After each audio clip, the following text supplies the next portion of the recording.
En esta conferencia lo que vamos a tratar de hacer es un resumen y de abarcar todas las patologías que pueden ver ustedes en los servicios de urgencias. Es claro que de 100 pacientes que llegan con trauma a un servicio de urgencia, 25 están directamente relacionados a muerte debido a trauma de tórax, y la principal causa de la muerte es los traumas cerrados de tórax. Es importante tener en cuenta que los traumas cerrados de tórax se dan por lesiones de tránsito, caídas de altura y lesiones por agresión principalmente. Aquí vamos a ver unos ejemplos.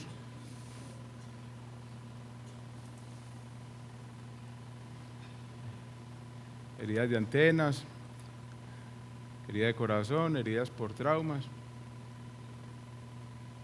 cinturones de seguridad. A grandes rasgos, el trauma cerrado y el trauma abierto es la manera como se presentan los traumas de tórax.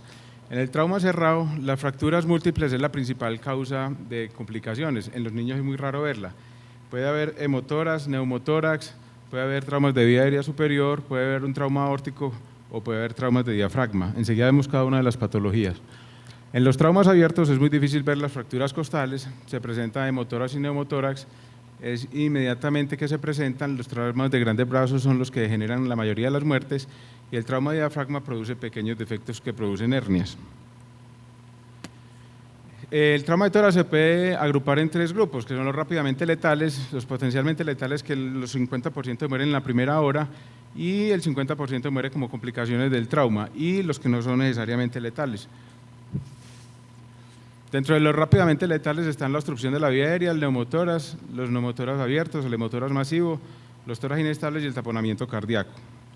Y dentro de los potencialmente letales, que son los tardíos, después de una hora, la contusión pulmonar, la ruptura aórtica, la ruptura traqueobronquial, la ruptura del esófago, la ruptura de diafragma y la contusión miocárdica.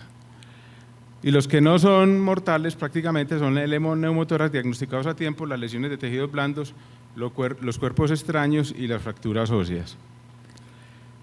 Es importante en todo el enfoque del paciente cuando llega al servicio de urgencias hacer el ABC. De eso no vamos a hablar más bien de las patologías, y se deben tener en cuenta los neumotórax a tensión, el hemotórax masivo, el taponamiento cardíaco y las fracturas costales con los tórax inestables. Siempre se hace la canalización de dos venas y siempre debe haber una radiografía portátil para el enfoque inicial. Es importante tener en cuenta cuando un paciente que llega con trauma de tórax tiene una indicación de una toracotomía de urgencias, cuando el paciente tiene un deterioro severo después de la reanimación, cuando tiene un paro presencial, cuando hay una hipotensión progresiva, cuando hay un taponamiento cardíaco y hay la evidencia de un trauma por agresión, o cuando hay defectos de diafragma. También cuando hay fístulas broncopleurales que generan gran deterioro del paciente, cuando hay fístulas traqueobronquiales, cuando hay lesión esofágica asociada a lesión de tráquea, cuando hay hemorragias constantes y hay un embolismo aéreo de huesos grandes. Y las que son tardías, que son ya las que vemos nosotros y por las que nos pasan las interconsultas, son los hemotórax coagulados, la hernia diafragmática, las lesiones intracardíacas, los pseudoaneurismas, la lesión de conducto torácico, el empiema y el hematoma intrapulmonar. Estas son las lesiones más comunes que se ven en el servicio de urgencias, son las fracturas costales, los tórax inestables, las lesiones de columna, neumotórax, hemotórax, contusiones, traumas vasculares, traumas mediastinales y traumas de vía aérea.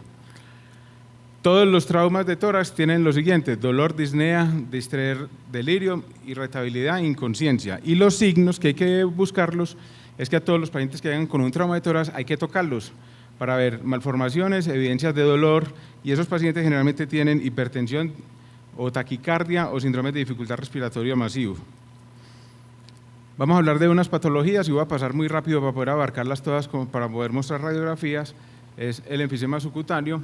Muchas veces esos pacientes llegan como globitos y usted lo va a ver en el lateral y son globitos. Hay que tocarlo siempre y usted va a tocar como si estuviera con crepitaciones. Es importante en la radiografía inicial que habíamos hablado mirar el enfisema subcutáneo aquí, pero siempre hay que esculcar más allá, y por el enfisema no se ven patologías de base. Hay que hacer una tomografía, en la tomografía se ve la irrupción de la pared que genera la ruptura del parénquima del pulmón y genera la otra. El tratamiento básicamente es dolor, manejar el dolor, manejar la causa de base y no puncionar. Generalmente se mejoran a los 5 días. En el tórax inestable hay que ver la diferencia del tamaño de los tórax. la deformidad, y se ven patologías en las cuales se ven, miren el tórax del lado izquierdo, y miren el contorno del lado derecho. Se ven totalmente deformados, se ven las costillas salidas de la pared y del contorno. También se pueden ver asociados a otros problemas como los hemotomas que quitan la visualidad de poder ver el hemotórax, o a estar acompañados de hemotórax masivos, o aplastamientos por carros, donde se ve totalmente el tórax destrozado, un hemotórax compensatorio. Antiguamente se hacían tracciones, y las tracciones lo que buscaban era estabilizar los pacientes, y había que dejar el paciente 2 meses más o menos en tracción. Hoy en día lo que hacemos es poner un tubo de tórax, y si el paciente tolera y no tiene dolor, se puede manejar con eso, pero la mayoría de los pacientes, como vemos aquí, tienen inestabilidad, entonces se hacen fijaciones costales, y esos pacientes, como vemos aquí, generalmente son de grandes traumas, donde tienen una reconstrucción del esternón y una prótesis de la aorta torácica. Lo principal del tórax inestable es ver la deformidad, evaluar el movimiento paradójico, evaluar el intercambio gaseoso, mirar que el 60% de la saturación de oxígeno está por debajo o mayor de 45 de la CO2, el paciente hay que intubarlo, y siempre considerar una reconstrucción. O hay traumas tan sencillos como la caída en un baño, donde se fractura el paciente el esternón y el paciente tiene que ser manejado en cuidado intensivo por el distrés respiratorio. Es importante ver que hay múltiples maneras de fracturarse el esternón. En la cabeza hay luxaciones, hay en el tercio medio, hay luxaciones, fracturas con desplazamiento del tercio medio. Esos pacientes generalmente los llevamos a estabilidad con material, y lo que buscamos es, como se ve aquí, recuperar la expansión pulmonar, que no haya neumonías, que son las principales causas de complicaciones de los pacientes. Otro trauma es el trauma de columna torácica, donde se ve en la radiografía de tórax, no se ve ninguna patología, pero usted siempre debe hacer un TAC, y en el TAC se ve un estallido del cuerpo vertebral, y si vamos más allá puede encontrarse luxaciones completas de la columna. Estos pacientes, nosotros lo que hacemos es el abordaje para neurocirugía, para poner y hacer fijaciones, bien sea con costillas o con material de Ventrofix. Los objetivos son estabilizar la columna por si el paciente queda parapléjico, o descomprimir la médula para recuperar el paciente. El trauma diafragmático, la característica es que muchas veces pasa desapercibido, pero si usted ya sabe leer radiografías o tiene entrenamiento, mira que la elevación del lado izquierdo está mucho más alta que la del lado derecho, y se ve en un espacio que generalmente es menos de 1 centímetro, de más de 2 centímetros en el lado izquierdo, entonces ahí debe haber alguna cosa. Se puede ver hemotórax asociado, se puede ver pérdida de toda la estructura pulmonar, les voy a mostrar varios casos, la cámara gástrica dentro de una tomografía, la cámara gástrica con un hematoma pulmonar, un desplazamiento del mediastino, cámara gástrica con desplazamiento del mediastino y la ruptura del diafragma. Es muy importante en estos pacientes evaluar traumas asociados, y generalmente son abdominales, porque el trauma agudo lo que hace es la compresión del abdomen, hacer que se estalle el diafragma.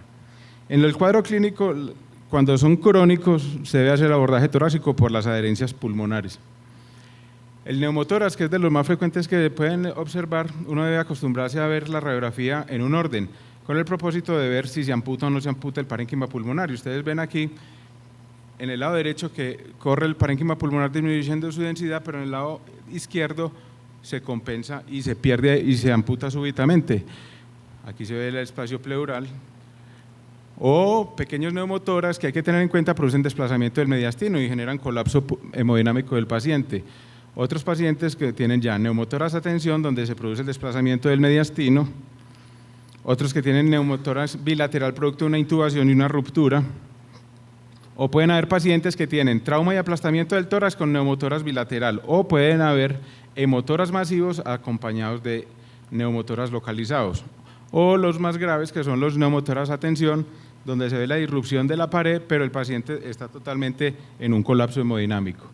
Los neumotórax abiertos, la parte principal de esto es taponarlos para drenar el neumotórax y convertirlo en cerrado, y lo que hay que investigar es qué fue la causa, evaluar la severidad del compromiso respiratorio, siempre hacer una radiografía, cuantificar el porcentaje, si es mayor del 30%, siempre intervenirlo, si es menor, se debe evaluar a las 6 horas, y si a las 6 horas no hay nada, evaluar a las 24 horas y ya queda uno tranquilo. Siempre poner un tubo de tórax y no hacer aspiraciones. Y lo otro es colocar oxígeno, poner succión de pared, terapia respiratoria, y no hay necesidad de poner antibióticos. Otro cuadro clínico que se presenta es el neumomediastino, generalmente es muy raro por trauma, pero se puede presentar por trauma. Aquí se ve perfecto la línea de neumomediastino del pericardio, se ve más detenida, o puede ver no en el pericardio, sino en la línea paratraqueal, y en la paratraqueal se ve como si fuera la tráquea, es muy difícil observarla. Lo que hay que ver es el compromiso hemodinámico, ver la historia del trauma, evaluar la vía aérea superior y el esófago con broncoscopia y endoscopia, y siempre hacer radiografía de tórax y siempre va a llegar a una tomografía. Otro cuadro que se presenta en urgencias es el hemotórax. El hemotórax puede ser masivo, generalmente tiene una causa asociada a heridas abiertas y en un menor porcentaje a traumas cerrados, excepto cuando son disrupciones de la pared. Puede ser mínimo, donde el paciente no tiene ningún síntoma, o puede ser masivo, donde el paciente está colapsado por completo. Siempre hay que ver si es abierto o cerrado, evaluar, hacer una toracostomía cerrada en urgencias, y hay que tomar decisiones de acuerdo al volumen que drene el tubo. Si es más de 1000 y el paciente tiene menos de 4 horas de haber sido traumatizado, el paciente es de toracotomía. Si tiene más de 6 horas, ya se evalúa. Si drena menos de 200, no se opera en las primeras 4 horas, o si drena menos de 150, no se le hace nada en menos de 6 horas, pero si pasan estos volúmenes, el paciente tiene una toracotomía urgente. La contusión pulmonar generalmente no se manifiesta sola, generalmente se manifiesta asociada a traumas mayores. El manejo básicamente es terapia respiratoria, no poner antibióticos excepto que sea un balazo, y se tienen que hacer controles radiológicos a las 24 y 48 horas para ver si empieza a crecer o se forman hematomas. Esa parte se diferencia en el TAC. Los traumas mediastinales, la característica que tiene en la radiografía es básicamente que el mediastino se vuelve homogéneo, no se ven las curvas de los vasos grandes. Como es este caso una herida de aorta, como es este caso también otra herida de aorta, como es este caso un balazo donde pasa ahí una herida de aorta y se ve un hematoma gigantesco, se ve la disrupción. Y lo que hay que hacer es evaluar el paciente si fue un trauma de carro o un trauma por balazo, operarlo por el lado donde esté más comprometido. Siempre hay que hacer broncoscopia, endoscopia y trago de vario. Hace aproximadamente 5 años que ya está la intervención de la aorta, se hace arteriografía en caso de encontrar algo en el TAC, y la mayoría de las veces hay que hacer eco transesofágico por la contusión miocárdica que presenta el paciente, y siempre se debe operar por el lado. Hay también contusiones vasculares en trauma cerrado, como son las disrupciones aórticas. Juliana hablaba de la parte de cirugía en la ascendente, todo esto es callado y descendente, y se ven las doble burbujas, que son las indicaciones de que hay un trauma de aorta.